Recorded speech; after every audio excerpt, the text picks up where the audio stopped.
Welcome to the CBS Radio Mystery Theater Archives, the only YouTube channel which has the original classic episodes of the CBS Radio Mystery Theater in order with no ads. Thank you for listening, and now, enjoy the show.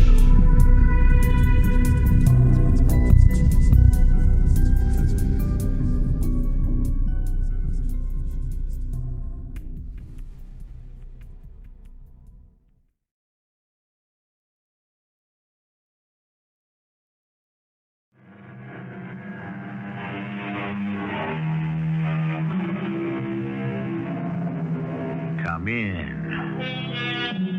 Welcome. I'm E.G. Marshall. Conventional wisdom tells us that a cat has 9 lives. But lest we be tempted to envy our feline friends, we should pause to consider that under certain circumstances, we humans could also have 9 lives, or 19, or 90, or the sky is the limit, provided we go about it in precisely the right way. Mister, we gotta close the joint. Time to go home. Home? Yeah, home. You gotta go home. But I can't. I don't know where my home is. Well, what do you mean? Are you lost? Yes. In a very real sense, I'm truly lost. Well, what's your name? I don't know. Well, you're not from around here, I can tell. No, I'm not from around here. Nor am I from anywhere.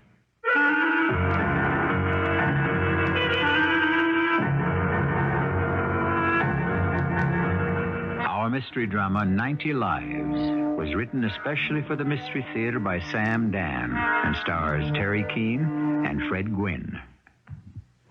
I'll be back shortly with Act 1. We always have those who yearn nostalgically for the good old days. Barely 150 years ago, if you wanted to go out at night in almost any large city in the world, you would be well advised to hire an armed escort. So you see, we may be getting a return of those good old days sooner than most people think. On that particular theme, 2 young men stand in a doorway in a dark and deserted street. They hear approaching footsteps. One leans out, looks quickly. He nods at his companion, who has the taut, deadly air of a panther. The handle of a knife protrudes from his back pocket. The other is hefting what could be called a billy, or perhaps a blackjack. Short and squat, he has the murderous manner of a gorilla. The panther speaks. It's a guy, all by himself. He looks like one of them dudes from the convention lost his way. Now listen, you half-witted ape. You can knock him around, but don't kill him. We just grab his wallet and beat it. Here he comes. Who are you? No, don't hit me. Don't.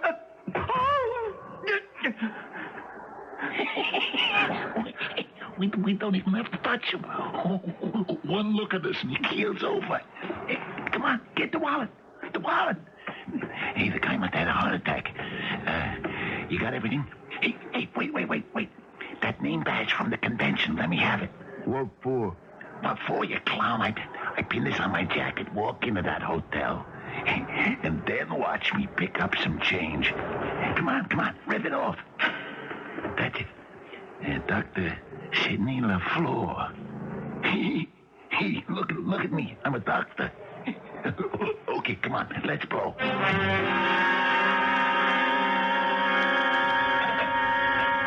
Hey, Muldoon. When what's-his-name comes in tomorrow, you got to order some hams and a couple of roast beefs. Yeah, okay. I thought we said we were going to close the place early. We are. Beginning tonight. Yeah, okay.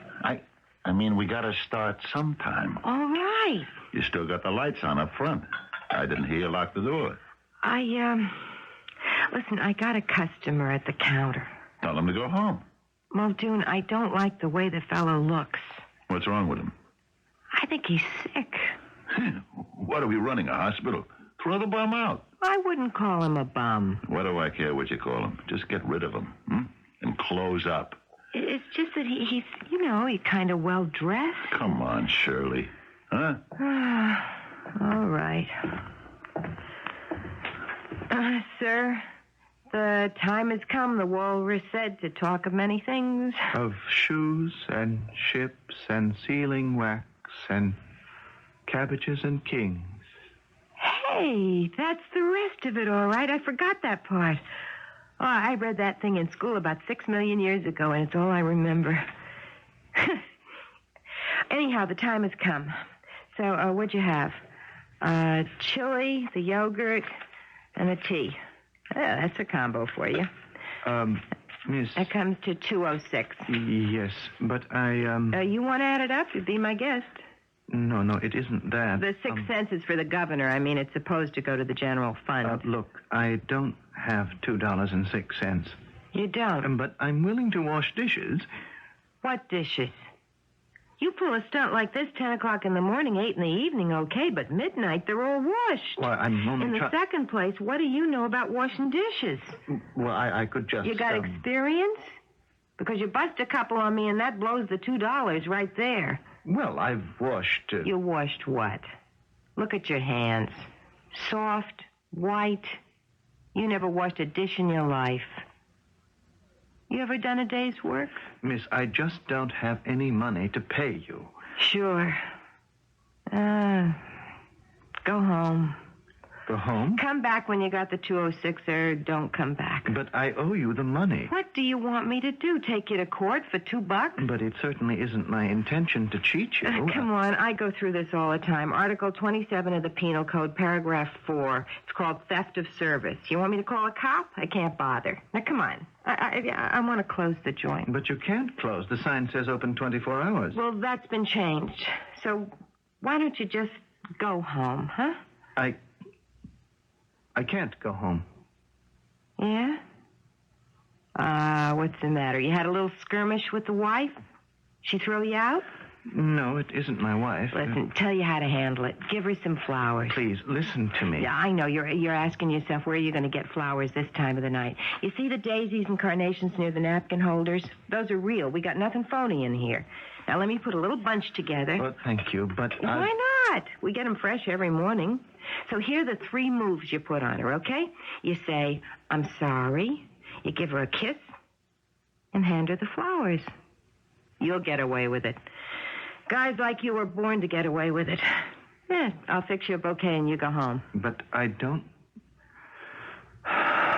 know where my home is. What? What do you mean you don't know where your home is? I just don't. You mean you're lost? Yes. In a very real sort of way, I'm truly lost. Where do you live? I don't know.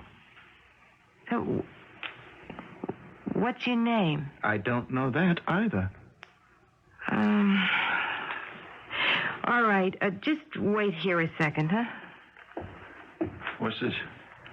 That guy's still out there. Listen, Muldoon, he is in trouble. What kind of trouble? For crying out loud, what do I care what kind of trouble he's in? Don't I have enough trouble of my own? He don't know who he is. What's that supposed to mean? He don't know, that's all. So what am I supposed to do about it? Call the cops? No. Don't call the cops. They'll figure I'm tied into it somehow. Tied into what? Whatever it is. I don't want nothing to do with it. Look, tell this guy to take a walk. Muldoon. No, what's the matter? He's a very nice-looking guy. Yeah? And the clothes he's got on, they're very, very... I mean, they ain't cheap. You can just see that he's somebody with class. So? So, I'd like to help him. The Searching Heart by, what's that dame's name? Bonnie Carstairs or something. All right, Muldoon, just cut it out. You're always reading her books. And in every single one of them, she says the same exact thing. He walked into the room. I said cut it out. And suddenly she knew her searching heart whispered, here he is at last. The quest has ended. Okay, you had your little laugh for the day? I don't think it's funny. I'm trying to tell you he's in trouble because he don't know who he is. Well, there's always an intelligent way to solve that kind of problem. I'll show you. Say, mister, why don't you just look in your wallet? My wallet. It's gone. Okay. So look through your pockets. Maybe you got some papers, a letter, a receipt, something with your name on it. He could have been mugged and been hit on the head, lost his memory. You don't look like a guy who's been worked over. You got a bump on your head? Does it hurt? No. Look at the breast pocket of his jacket. The top part's been ripped off. How'd it happen? I don't know. Look, Johnny, what do you know? You remember walking in here, don't you? Yes, I remember that. Okay. Now, go back from there to what you don't remember. I remember I was sitting on the sidewalk. Mm-hmm. How did you get there? I don't know. A dark, deserted street. Mm-hmm.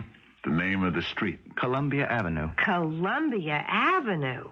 I wouldn't be found there in daylight. What would you be doing there at night? I don't know. I got up. I started to walk. That's when I saw the street sign. What time was all this? 7:45. How did you know? Well, off in the distance was the tower of a huge skyscraper at 10:00. The Garfield Tower. He's telling the truth. Okay, you're on the sidewalk, and you don't know who you are or how you got there.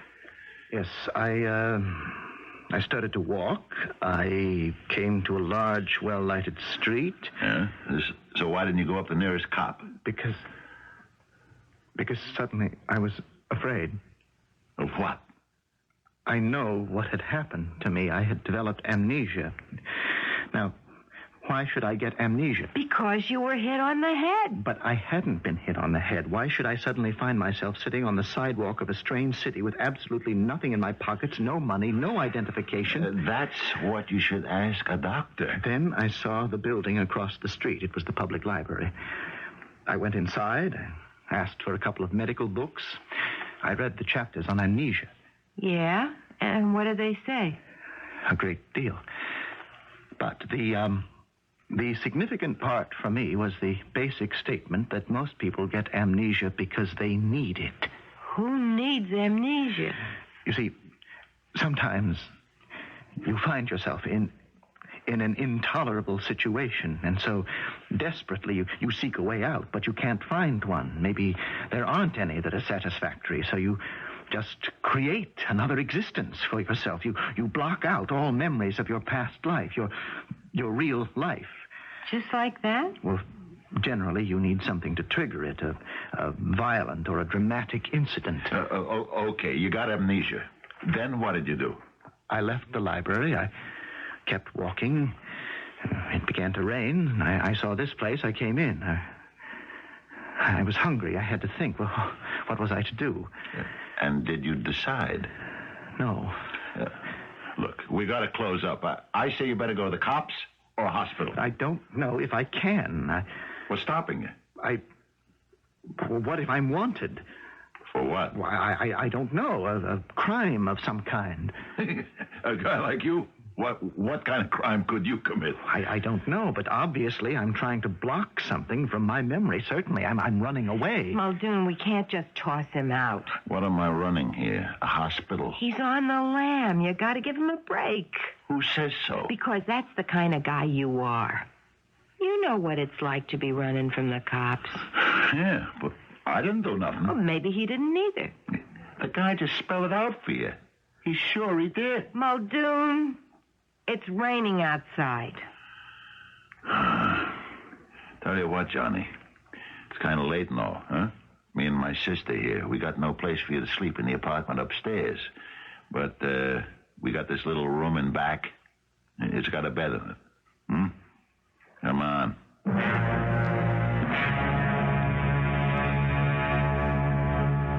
I tucked him in, nice and comfy. Thanks, Muldoon.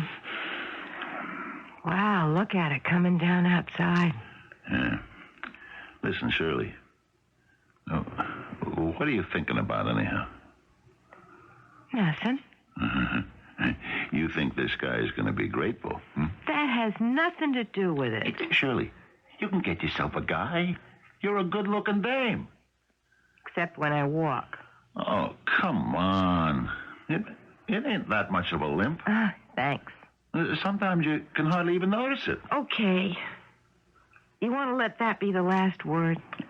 This guy, how do you know he don't have a wife and half a dozen kids? I don't know. How do you know the cops don't want him? I don't know that either. What we're doing is hiding him out. What we're doing is giving some poor, helpless person some shelter. Yeah, and you know what that's called?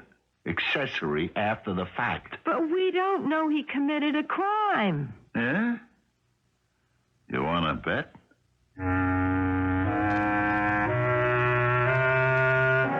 All right.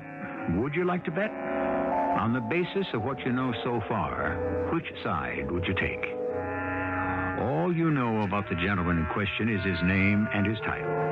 Oh, yes, you do. We told you. Think back to the very beginning of the story.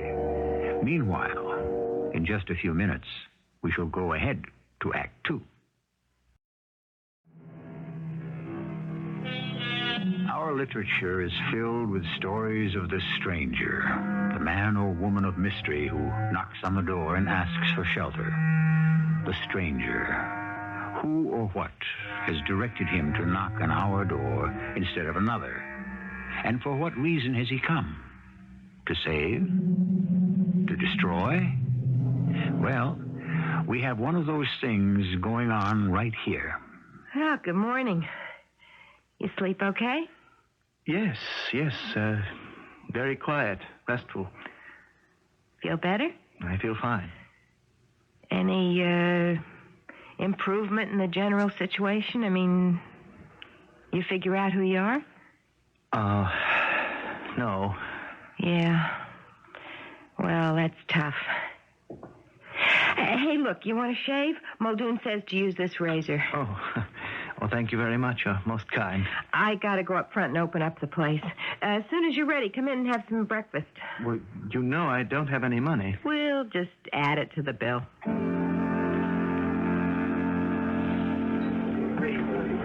I want a Western, 2 soft-boiled, 2 poached, and a couple easy over. How's your starb order? He says he's better this morning. Better than what? 2 side orders of bacon. Shirley, I still say... Yeah, I know. The cops or the hospital. It's got to come to that sooner or later. Why? Why? Hey, what are you thinking about? Nothing. Shirley, it ain't right. And a stack of wheats. You want to make this guy depend on you. Why not? A guy like him with his kind of class? I never thought I'd hear you talk like that. What other chance do I have? How many times do I have to tell you? It ain't right. Right or wrong? It's your fault. Shirley, don't say that. Well, do you mean it ain't true? You were driving the car. You had half a load on.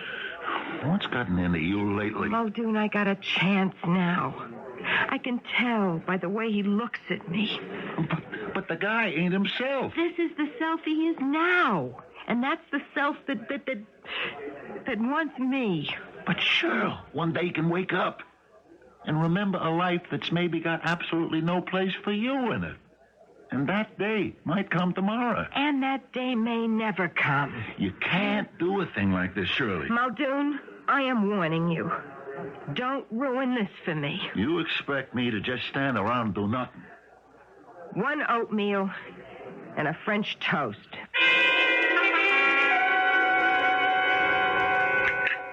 Oh, I thought that breakfast rush would never be over. You want another cup of coffee, Johnny? No, thank you. I believe I don't like coffee. As a matter of fact, I have a feeling I eat very little for breakfast. What else do you know about yourself? Well, I really can't remember. What I'm saying is, what do you feel? Sure, maybe you lost your memory, but how about the things you know how to do?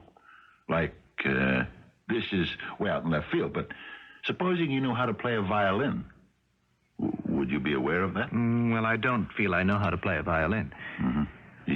You figure you could be a carpenter? Hey, not with those hands. So, It's a white-collar kind of job. You must work in an office. Any idea what kind? I don't know. Jerry's coming on any minute now, Shirley. So I want to take an hour off, huh? I'll be back for the lunch crowd. Okay. See you around, Johnny. Well, I don't know what to say. About what? About anything. I can't continue to take advantage of your hospitality. Well, what else would you want to do? I don't know. I have no money. Supposing you did have some money. I mean, enough to eat with, get a place to sleep, even get on an airplane and go somewhere. Supposing you had that kind of money. Yes. It's not all that much. A couple or $300, maybe a little bit more. What would you do? I mean, where would you go? I don't know. Would you try to find your way back to where you belong? The trouble is, I must deeply and truly feel that I don't belong there anymore. That's why I'm in my present state. So, if you did have this money, all you'd do is just wander around till it was gone. That's probably true. Then why go anywhere? Because... Hey, listen. I'd like to ask you something, but you gotta promise not to laugh, huh? Oh, I could never laugh at you. It sounds kind of silly to just come out with a thing like this, but do you believe in fate? Fate? I know it's a subject a lot of people don't like to talk about. Fate is the story of our lives. So, anyway, going along, why did you come in here last night? Why? Yeah, why? What brought you here? I mean, there's 1,000 joints like this in town. Was it because I was looking for a haven, a place of safety? Isn't that fate? Perhaps. But what can I do? How long can I stay here? As long as you want to. I don't want to go back out there, Shirley. You don't have to. I'm tired. Listen, why don't you go in the back and take a nap? It's not that kind of tired. It's world weariness. The Germans call it Weltschmerz. Hey, you talk German. I just did. Yes, I can. I do. German and Latin. You speak Latin? Well, nobody speaks Latin anymore, but I know I can read it and write it. You must be very educated. Educated? Yes, I feel that I am, that I know a great many things. What sort of things? Sagas. What are those? Stories. Old Teutonic stories, legends, literature. Yeah, I would say that makes you educated. Now, you listen to me, and you can tell that I ain't. I mean that I am not. I never finished high school. Was that possible? I mean, I thought it was compulsory. Well, certainly. But if you don't want to go, they really cannot force you to. Well, why did you not finish school? I was ashamed to go out of the house. Why? I was 12. Muldoon, my brother, he had bought his first car. And he took me for a ride, and he cracked it up. Oh. It's kind of funny. They could fix the car, and it ran as good as new, but not me. Yes. I couldn't run at all. I couldn't dance. Why should you go to high school if you can't go to the dances? Why, indeed. Yeah. Well, that's how I looked at it then. So you stayed home? I did more than stay home. See, I did what you did. I tried to get amnesia. Amnesia? I didn't know what it was at the time, and it didn't work for me the way it's working for you. I mean, look at yourself. You're in another world, aren't you? Yeah. Whatever it is that was hurting you back in the old one, that's gone now, isn't it? Yes, it's gone. I found a world for myself, too. Where? It's this woman who writes these books. Her name is Bonnie Carstairs. Is that name familiar? I don't think so. Oh, she is a genius. She writes books that are so... I mean, you can just feel it. Wonderful things happen in those books, don't they? How did you know? I thought you said No, you I never... can tell by looking at your face as you talk about it. I mean, every story has a happy ending. And you know why?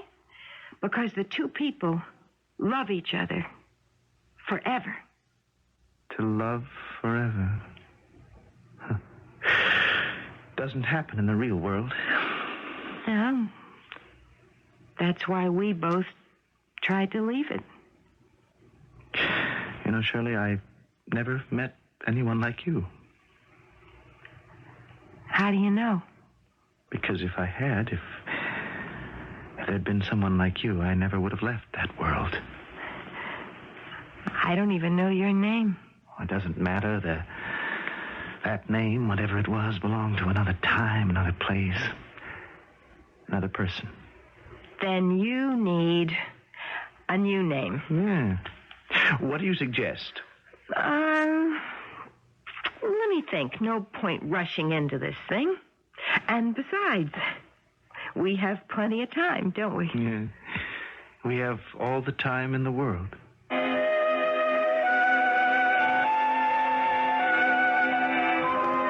Where's the boarder? That's enough. What do you want me to call him? He's at the library. What's he doing there?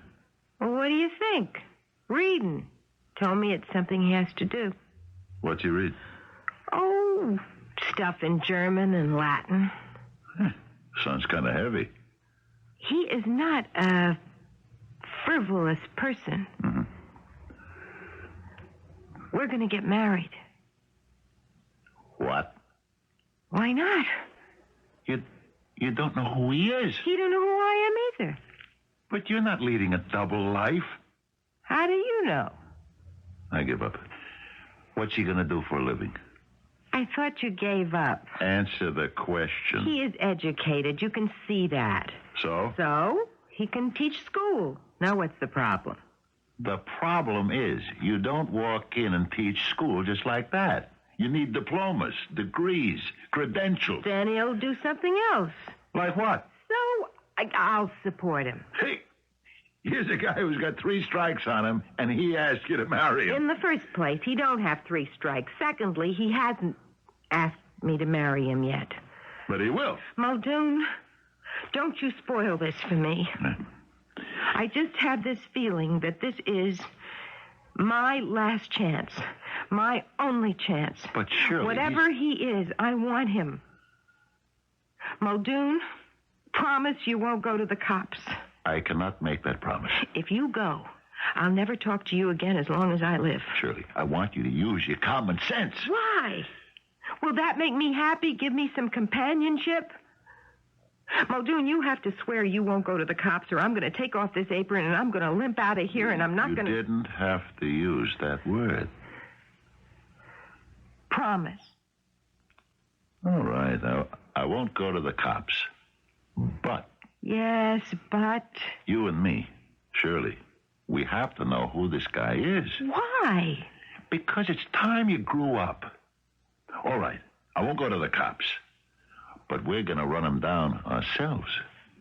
What are you talking about? Listen, this guy can be the reincarnation of Albert Einstein. Or he can be Jack the Ripper. But we're going to find out. Then you can decide for yourself.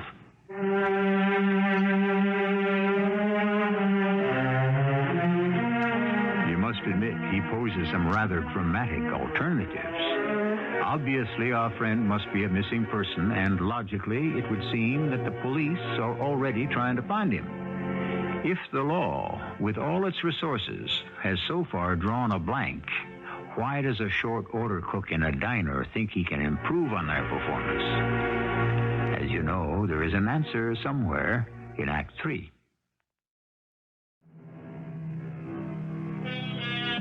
Evil is easy and has infinite forms, or so we are told. But what about good?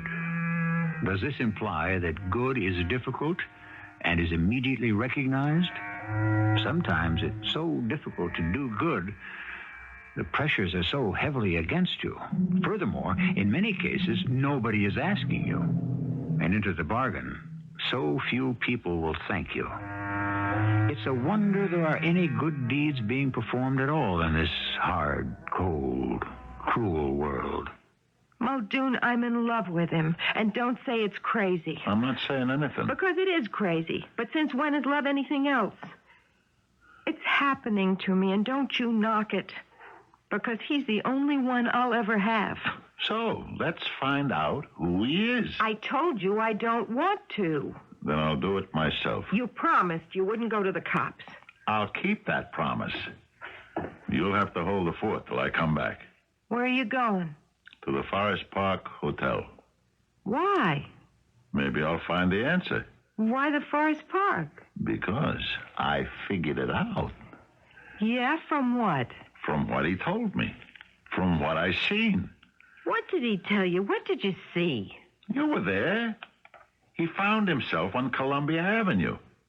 Right? Yeah. Yeah. This makes him a stranger. No one from around here would walk on Columbia Avenue at night. Go on. Well, let's say he went out for a walk. Where would he be coming from? A hotel. And what hotel is just 5 blocks from Columbia Avenue? The Forest Park. And that's why you're going to the Forest Park, huh? It's a big hotel. They don't remember everybody. You don't know what name to ask for. You know what they got a lot of at the Forest Park? Conventions. And you know what I'm willing to bet?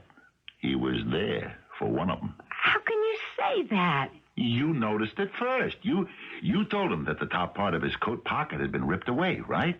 You asked him how it happened. He didn't know. I do. How?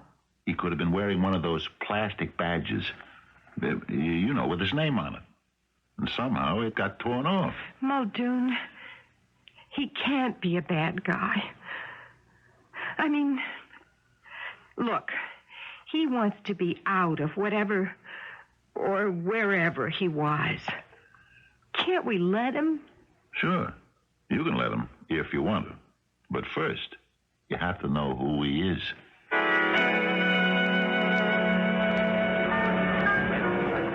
Muldoon! Yeah. Hiya, Max. Hey, can I buy you a drink? Not just yet. Listen, Max, you get plenty of conventions in this hotel. All day, every day, maybe as many as 5 or 6 at the same time. Yeah. So it might be hard for you to remember a particular guy if I described him. You know, Muldoon, standing behind the bar here, they all get to look like goldfish in a bowl. What have you had in here lately? What have we had? We had plumbers, we had real estate people. Hey, I wouldn't know where to begin. How about school teachers? No, not lately. Doctors, lawyers, but school teachers... It's just that this guy strikes me as a school teacher. Why? He sounds very educated.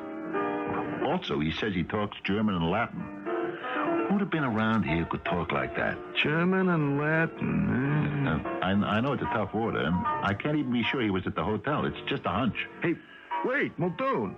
You got them? Yeah, you threw me off when you said school teachers, although some of them do teach. Who? Linguists. Who are they? They specialize in languages. Okay. I remember we had such a group here a couple of days ago. Small group, about 50 or 60. I think it was a seminar. Wait! That was the one where the guy left in a hurry. What do you mean? Well, he just disappeared. He walked out one night. No one ever saw him again. The next day, we found out why. He comes from Chicago. Before he had left for the seminar, he murdered his wife. Left her in the basement. He murdered his wife? Police think so, anyhow. He disappeared from here about an hour before they came to pick him up. Would you happen to recall his name, Max? How could I forget? We never get this much excitement. His name was LaFleur. Dr. Sidney LaFleur. Dr. LaFleur. Ph.D. Oh, and there's a funny part to the story, too. Well, it isn't funny. It's just ironic. Some sneak thief had either found or stolen Dr. LaFleur's name badge and was using it to get into the main rooms. The police saw the name and picked him up. He'll sit in jail for quite a while. Dr. Sidney LaFleur of Chicago. Who murdered his wife. Yeah. Who murdered his wife.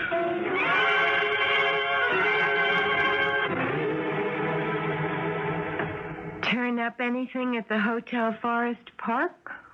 Yeah. Important? It depends on whether you think it's important. What is it? His name is Dr. Sidney LaFleur.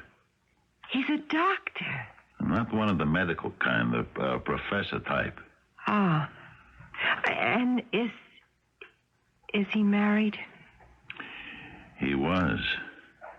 Oh, divorced? No. I guess you could call him a widower. His wife is dead. Yeah. So I understand. And how long ago? It was very recent. Oh. What did she die of? He killed her. No. I bought a Chicago paper at the hotel. See? Down here. Still at large, Dr. Sidney LaFleur. Right? That's his picture, no? Who shot his wife to death and left her in the basement of their suburban home just before departing for the West Coast for a convention. California police say he has disappeared so far without leaving a trace. And so on. Muldoon, what are you going to do? I don't know. You made me swear I wouldn't go to the police. So, what do you want to do? I don't care. He's a murderer. Maybe he had his reasons. Maybe she deserved it. You know that's no argument, Shirley. I don't want to argue. I want him. You can have him. Under certain conditions. You'll have to keep him hidden in the back room. We don't need anybody else. It's a great life. You might as well be in jail. But we'll be in love. That won't make it any better. He and I, we're going to work it out. You will, huh? Well, hello. Oh, hi. What, you want a cup of tea? Oh, no, thank you, my dear, when I get back. Oh, from where? From the library. Oh, the library. Hey, look, I don't think it's a good idea for you to be seen. Oh, yes, you're right. My dear, you're really very bright about these things. We'll fix up a very nice place, and I'll get all the books you want, everything. Yes. It's going to be just great. Well, it's getting dark now. Do you suppose I could just go out for a walk, look at the sunset? Well, you know, it could be dangerous. That's right. But when I feel confined, I just feel myself going to pieces sometimes. You want to answer the phone, Shirley? I didn't hear the phone. Why, sure. It just rang. I'll get it myself. Hello? Who? Just a minute. I'll see. Is there a Dr. Sidney LaFleur in here? Dr. LaFleur? Phone call. Dr. LaFleur? Who's calling Dr. LaFleur? Who? Oh, his wife. Dr. LaFleur, if you're in the place, your wife is on the phone. No. Muldoon. If Dr. LaFleur, Dr. Sidney LaFleur of Chicago is here, your wife is on the telephone. She can't be on the phone. What are you talking about? I got it right here. It's impossible. It's impossible. Ernestine can't be on the telephone. Hand it over. I'll prove it. Are you Dr. LaFleur? Hello? Hello, Ernestine? Ernestine? She isn't there, don't you see? She can't be there. She's dead. You're Dr. LaFleur. I told you she couldn't be on the phone. She's dead. She's in the basement where I left her after I killed her. No, don't say that. Who are you? Who am I? Who are you? What am I doing in this place? Oh, that's the newspaper. I guess they know about it. Yes. They found her. Oh, look! My picture. Sir, would you be good enough to call the police? I'm sorry, I can't. You can't, but I want to give myself up. I committed a murder. You see? There's my picture, and you can read the story. Yeah, I know, but I can't call the police. Shirley, you'll have to do it. Me? Yeah, you made me promise not to. That means it's up to you. But Muldoon... Shirley, do it, and it'll be all over. There'll be an end to it. Yeah. Thank you, young lady. Don't look so sad. I have to pay for it. It'll be all right. Besides, when you're sad, you have those frown lines, and you're really such an attractive young lady. Am I? Could you doubt it? Hello? Police headquarters? Could you send someone over right away? A man has a confession to make. Yes. Muldoon's Diner. Don't look so sorrowful, miss. Everything's going to be all right. Shirley? Don't worry about me, Muldoon. Everything's gonna be all right.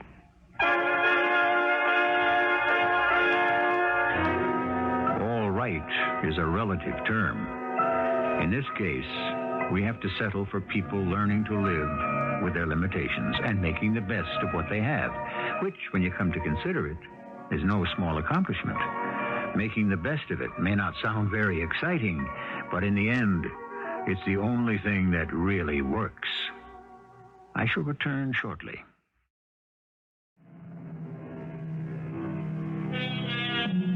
9 lives, 19 lives, 90 lives. Within each of us is a capacity for more than one existence.